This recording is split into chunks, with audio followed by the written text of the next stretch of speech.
मी हे लग्न का करते माहिती? तुझ्यासाठी.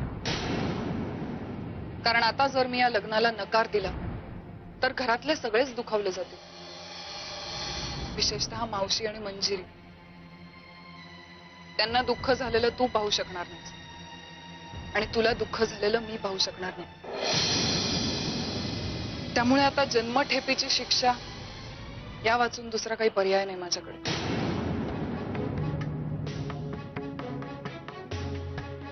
सत्यजित, मी ह्या बदल्यात मागते असं नाही, पण माझी एक शेवटची इच्छा आहे. ती जर तुला सांगितली तर तू ती पूर्ण करशील? शेवटची इच्छा? शेवटचीच. ज्याला फाशीची शिक्षा दिली जाते ना, त्यालाच शेवटची इच्छा विचारली जाते. सत्यजित, मी माझं उरलेलं आयुष्य, माझं सर्वस्व एका अशा व्यक्तीच्या हवाली करायला चालले ज्याची माझ्या लेखी आता काहीही किंमत नाही. हे एक अर्थाने मरणच झालं ना. म्हणून विचारते, माझी शेवटची इच्छा करशील ना पूर्ण? सत्यजित, मला माझा पूर्वीचा सत्यजित परत हवाय, जो माझा खरं तर कधीच नव्हता, पण एकेकाळी माझ्या सुदैवाने मी त्याला 4 विसाव्याचे क्षण देऊ शकले होते. मला तो सत्यजित परत दे, फक्त एका रात्रीसाठी.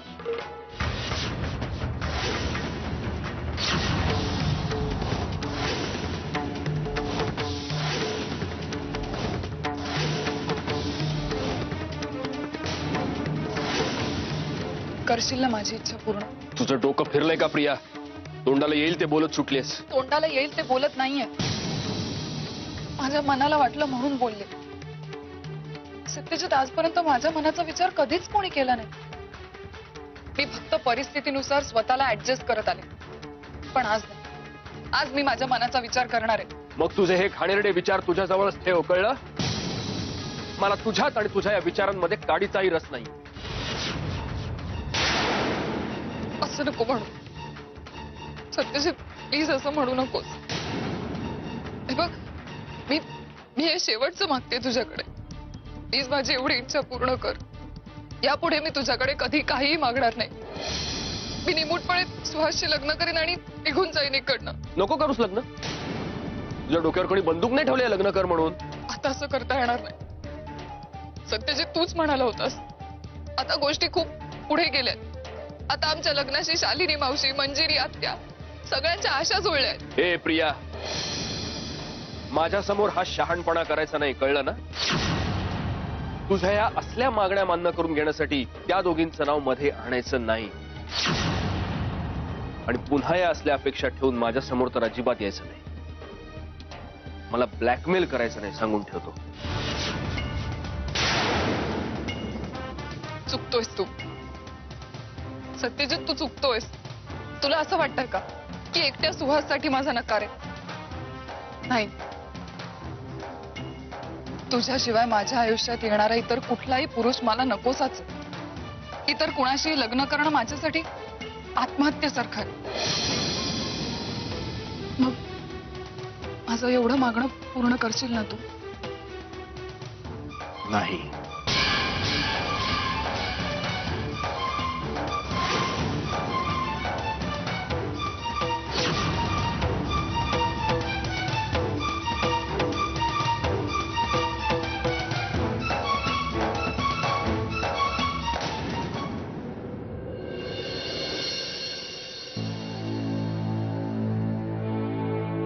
कडक ते कोणी ठेवलं? तुमच्या जागा सोडून. घड्याळ कुठे माझं? घड्याळ तिकडे.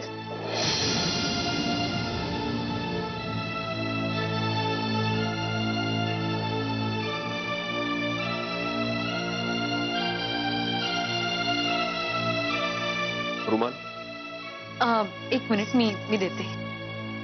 मी मागितलंय, मी शोधतो.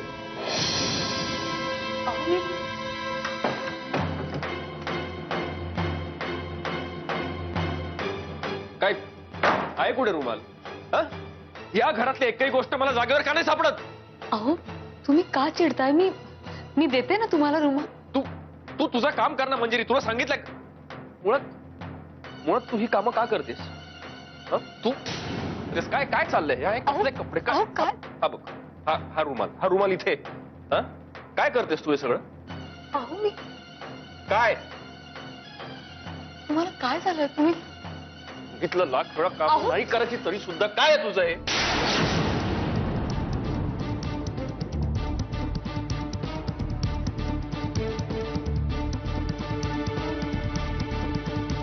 Sorry sorry. अहो काय झालंय? खूप डिस्टर्ब आहात तुम्ही.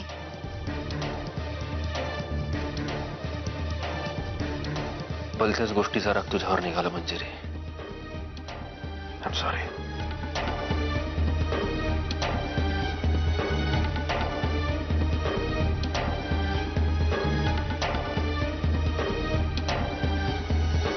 अहो तुम्ही राहू द्या ना. मी तुम्ही बसा ना जरा. नाही नको मंजिरी, मला ऑफिसला जायला उशीर होतोय. मला सांगणार नाही का नक्की काय झालंय? काही नाही का? आणि बघ, ही सगळी कामं प्लीज तू नको करूस, दुसरं कोणाला तरी सांग. काळजी घे. बाय.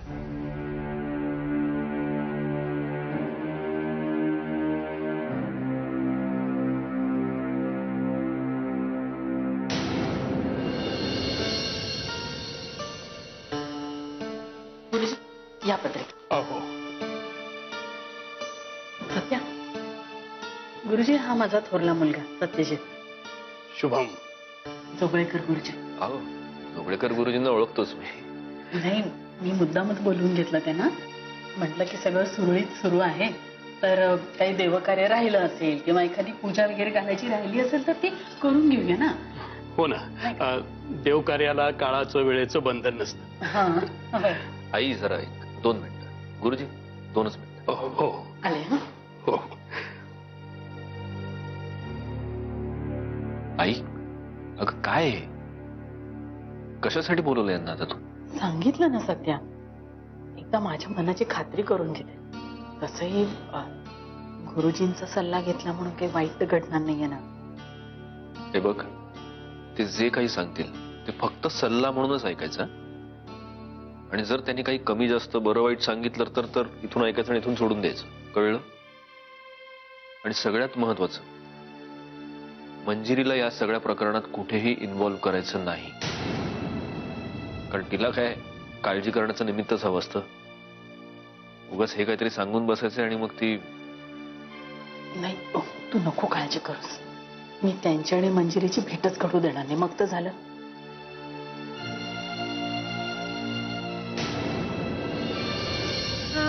कोणती साडी नेसू?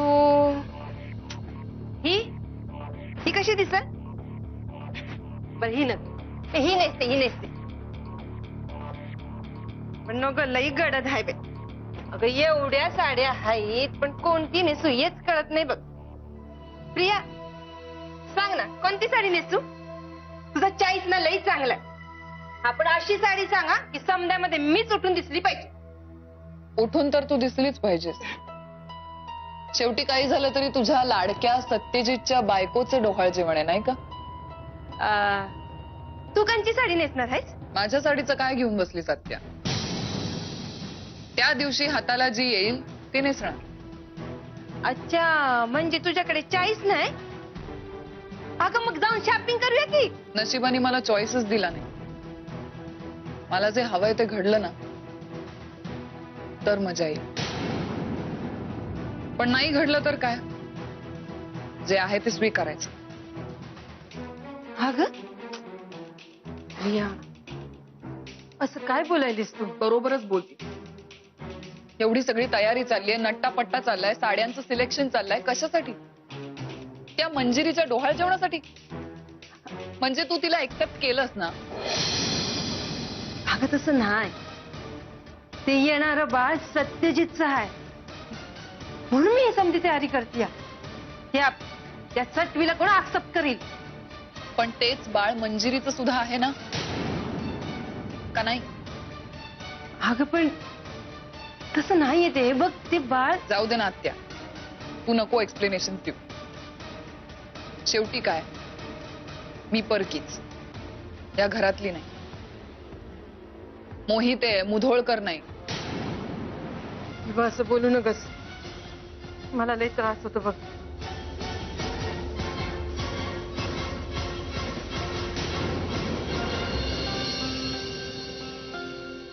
शालिनीताई, या दोन्ही पत्रिका मी पुन्हा नीट पाहिल्या आणि नाही, एक मिनिट गुरुजी.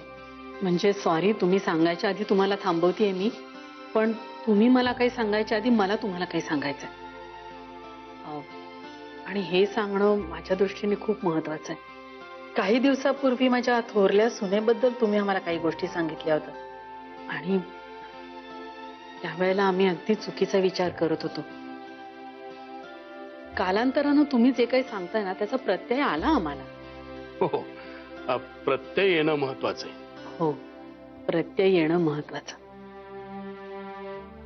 तुम्ही सांगताय ना.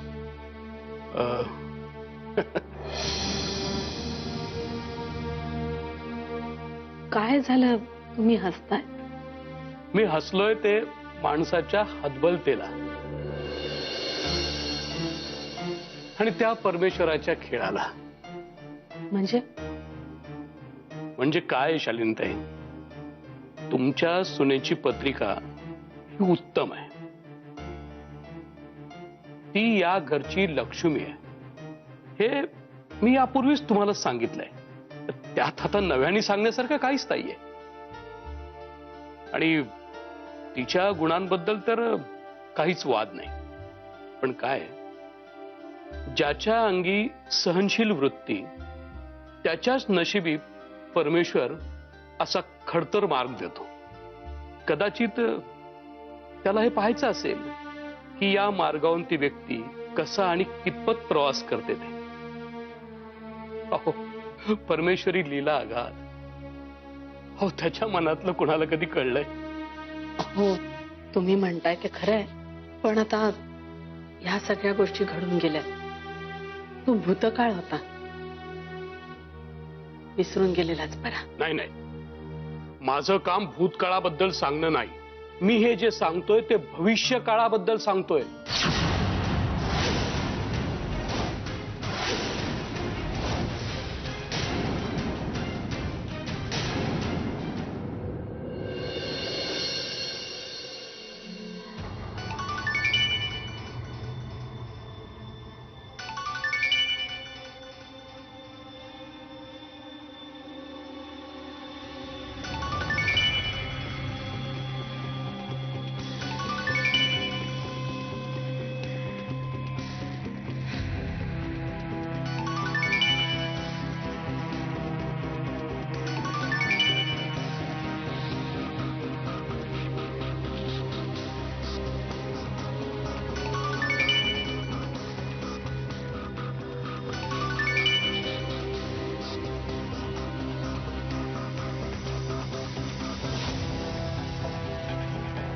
हा,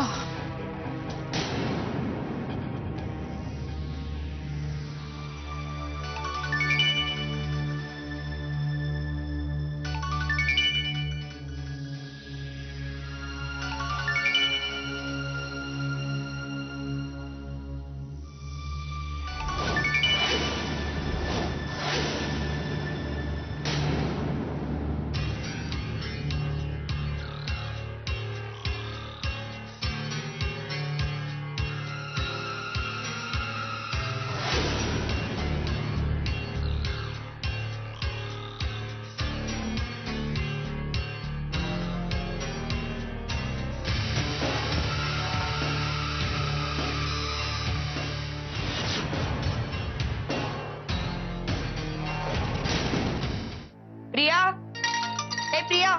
ए कशाला ओरडतेस? आणि फोन बंद कर. काय कर्कश आवाज आहे तुझ्या फोनचा. उचल फोन, सुहास आहे. सुहासचा आहे का? मग वाजू दे अजून 3-4 वेळा. प्रिया, असं करू नये. होणारा नवरा आहे तो तुझा. अगं किती छळशील त्याला. का? तुला खूप काळजी वाटते का त्याची? आवडायला लागलाय वाटतं. पोपट फोडील त्याच्यापेक्षा ना फोन उचल फालतू बडबड करण्यापेक्षा. ओके. मूड नाहीये. प्रिया अगं काय चाललंय तुझं? फोन उचल यार प्लीज. प्रिया सकाळपासून 20 वेळेला फोन केलाय त्यांनी, तोही माझ्या मोबाईलवर. स्वतःचा फोन बंद करून बसलीस तू आणि माझ्या फोनवर मला त्रास देतोय तो सुहास. प्लीज उचल यार फोन. इरिटेट झालीये मी. सकाळपासून 1000 कारणं देऊन झाली आहेत त्याला. प्रिया झोपलीये, जेवतीये, बाहेर गेलीये, काहीही सांगतेय ग मी त्याला. काय सांगू आता? मग सांग त्याला मी गेले चंद्रावर म्हणून. हो, कुणासोबत गेली म्हणून सांगू? सत्यजित सोबत. सांग त्याला तू बस असाच प्रियाची वाट बघत. प्रिया हा फालतूपणा आत्ताच्या आत्ता बंद कर आणि प्लीज फोन उचल. हे घे. बॅड लक बेबी. पण तू का छळतीयस त्याला एवढं? मित्र मला ना खूप मज्जा येते म्हणून. मज्जा. हे बघ परत वाचतोय. प्रिया प्लीज फोन उचल. ओके. हॅलो नेत्रा वहिनी. प्रिया आली का घरी? हॅलो सुहास. अरे मी प्रियाच बोलतेय. बोल ना. अगं प्रिया, मी तुला सकाळपासून फोन लावतोय, तू आन्सरच करत नाहीयेस. मध्ये मध्ये तुझा फोन स्विच ऑफ येतोय. मला काही कळायलाच मार्ग नव्हता. I am so sorry Suhas. Actually माझा फोन माझ्या जवळ नाहीये. म्हणजे मी कुठे ठेवला माझ्या लक्षातच येत नाही. मिळत नाहीये कुठे. बरं प्रिया सोडते. प्रिया तू तू अजूनही नाराज आहेस का झाल्या प्रकाराबद्दल? नाही रे. मी ते सगळं विसरायचं ठरवलंय. Priya I am extremely sorry.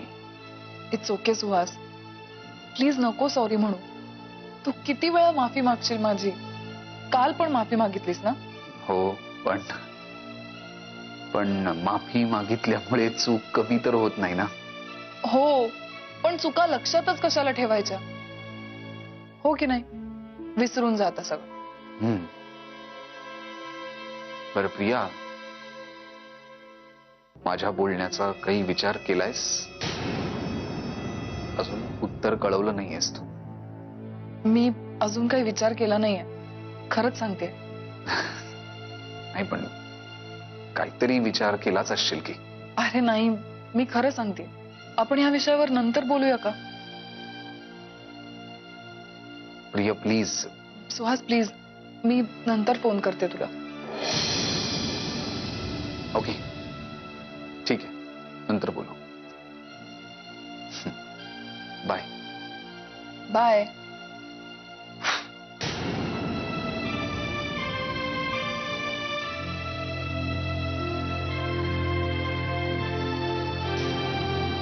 का छळतीयस त्या मुलाला एवढं?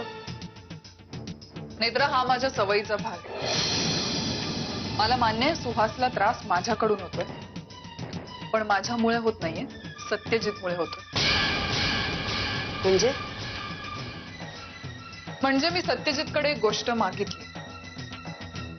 त्यांनी जर ती मला दिली तर सुहासचा छळही थांबेल. आता कुठली गोष्ट हवी आहे तुला? नेत्रा हे असे प्रश्न ना लहान मुलींनी विचारायचे नसतात. जा तुझं काम कर बाळ, जा. परत ये माझ्याकडे काही काम आहे म्हणून, मग बघते तुझ्याकडे. हट.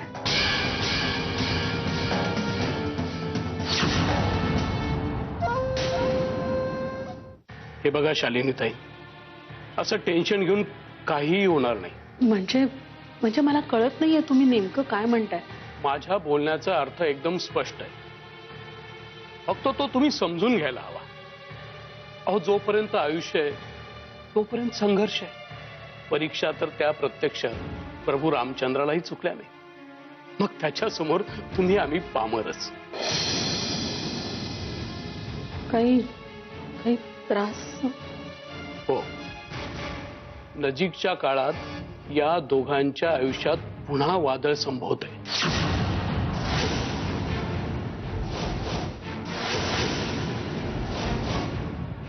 म्हणजे काय शालिनीताई, तुमचा मुलगा आणि तुमची सून हे दोघं एकमेकांची शक्ती आहे. हे जरी खरं असलं तरी त्यांच्या विभाजनासाठी कोणीतरी अज्ञात शक्ती आपला प्रभाव दाखवतील हेही खरं आहे.